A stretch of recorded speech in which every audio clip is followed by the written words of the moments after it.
Art Institute was created for our 1890 World's Fair and was originally an event. Right now, it is currently home to 300,000 pieces of art.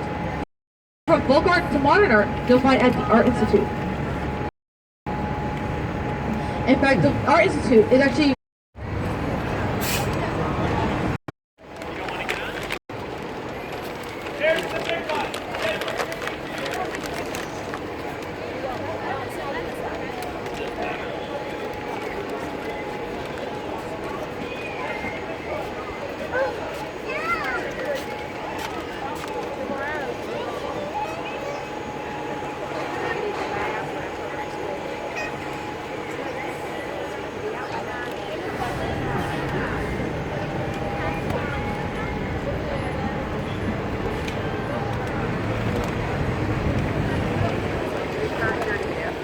Alright folks, so we'll be cruising on down, heading on to stop number 6, the Hilton Hotel. For those of you just joining us, my name is Isabel, and the lovely man behind the wheel is Eddie.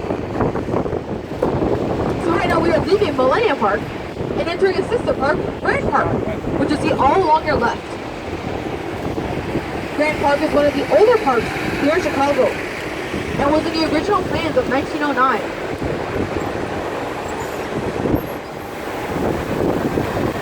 On your right, you'll be able to see a gorgeous reddish-brown building that is actually called the Chicago Club. The Chicago Club is Chicago's most exclusive club, with having only about 100 people in it. On your left, you'll be able to see two Native American statues on horseback. Those are called the Bowman and the Spearman, respectively. The Bowman and the Spearman were designed for a World's Fair of 1893, and don't have weapons in their hands, in order to be a promotion of peace at the World's Fair.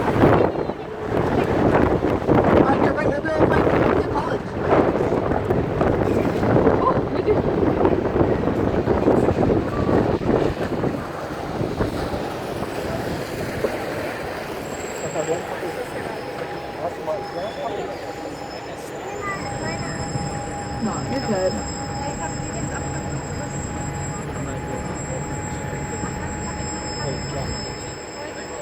Alright folks, so we'll be going into the Hilton Hotel.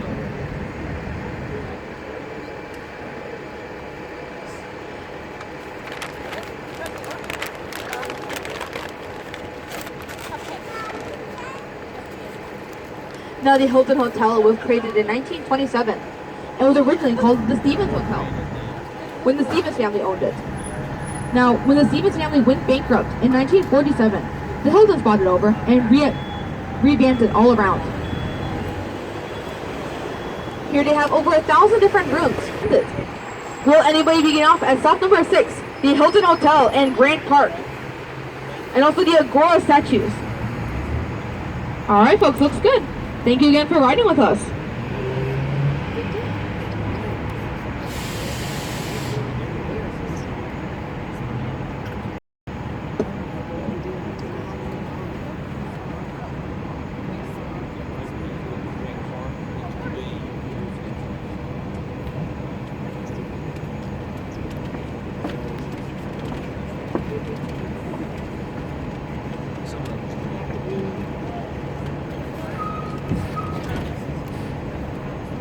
To Grant Park, which is all along our left. And right now to your left, you'll find the Agora statues. Now the Agora statues are a series of over 40 9-foot tall bronze statues. The Agora statues were designed by Magdalena Abakanowicz, who was a Polish child during World War II. Now Magdalena designed the Agora statues to reflect her views of World War II. That's why all the statues are headless and walking in various different directions. Those are meant to represent the mindless following a dictatorship she saw so many people have. And in fact, even the height of each statue is done intentionally. These 9-foot tall statues are made 9 feet tall, so that even the tallest person on the bus will feel like a child amongst a sea of adults. And to feel just like Magdalena did during World War II. The Agora statues are a very powerful piece, and I do recommend walking through and feeling that power. These lovely statues were also sponsored by the late Robin Williams, who was a huge supporter of public art.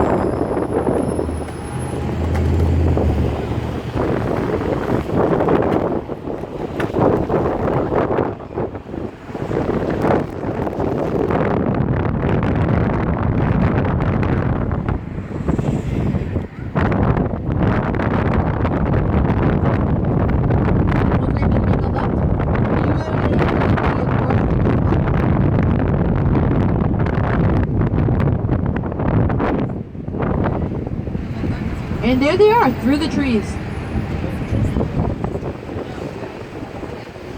They definitely are a beautiful piece. On your right, you'll find nothing but a barren lot. But that used to be the home of Central Station.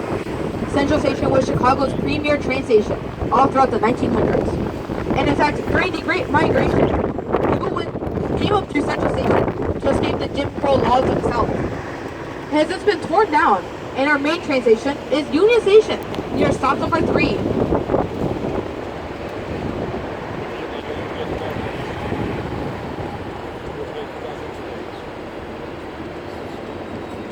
Alright folks, so we're going to be hopping on to Columbus Drive.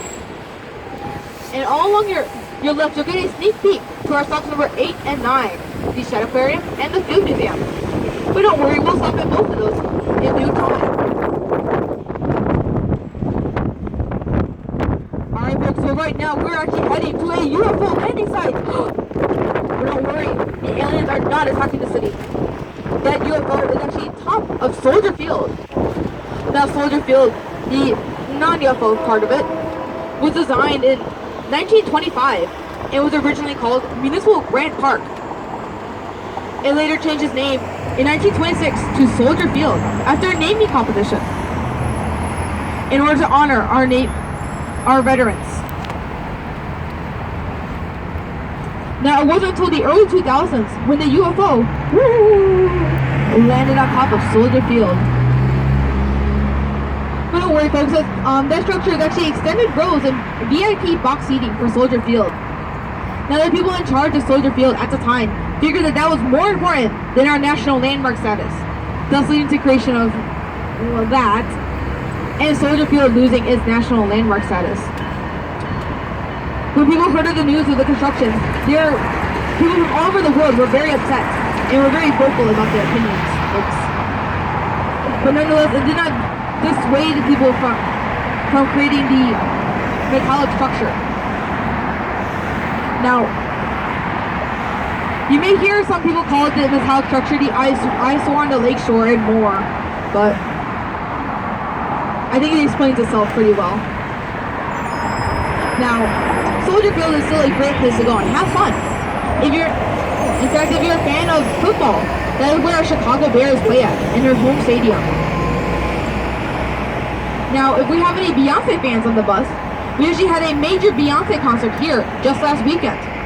There are bees from all over the country and world coming into Chicago to watch our concerts. It was quite crazy here. We also have several different concerts here. A couple years ago, we had the Grateful Dead playing at Soldier Field. Now, trust me, folks, you never seen so much tie-dye in one place as at a Grateful Dead concert. It was like a scene. Tie-dye. Is that a right scene? So on your right, you'll get a better look at the metallic structure that is part of Soldier Field. Now, this angle is quite least favorite because you can't see that beautiful Roman-inspired architecture of Soldier Field. But nonetheless, it still is a great place and a great time just to walk around it.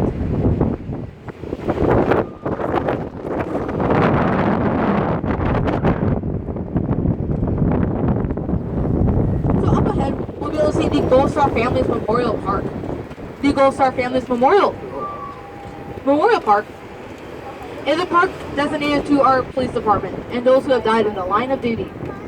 It's a gorgeous park, and I do recommend walking through. It's actually one of over 700 parks you'll find here in Chicago. We're proud to have one of the largest park districts in the U.S.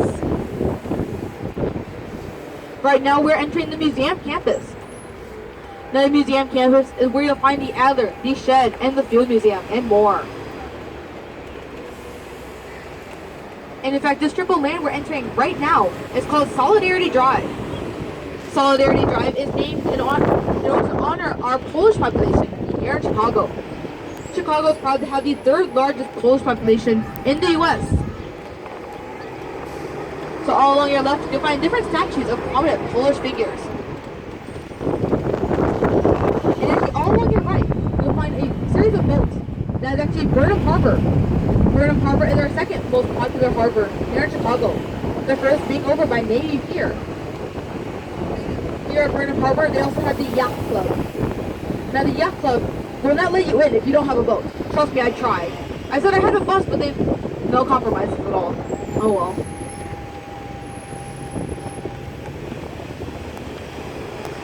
But nonetheless, we're cruising it down to Adler Planetarium. Now the Adler was built in 1930 for our 1933 World's Fair. It has a unique 12-point base system. So that means that this building is not a circle, it is not a square, but also has 12 points. In each one of these points, you'll find a zodiac symbol. More, you'll find your symbol by looking for a bronze plaque. I like to think of it as a great place to take a selfie. Like, hey, I'm with my zodiac symbol. So cool. And in fact, I can't really say that I haven't done that. Or maybe I have or haven't. Oh, they'll never know. I have. Shamelessly enough. Now, the Adler Planetarium is actually the least visited museum on the campus, which is a shame because it is one of my favorites. They have several different exhibits about the Apollo missions and more, and it's a great time for the entire family. Will anybody be getting off for the Adler Planetarium? Sounds good. Hey Eddie, does it look like we'll have time? 2-minute photo stop. Alright folks, if you'd like to come downstairs to take pictures along our beautiful skyline, you are able to come down. If you need help taking group pictures, feel free to ask, and I'll be glad to help.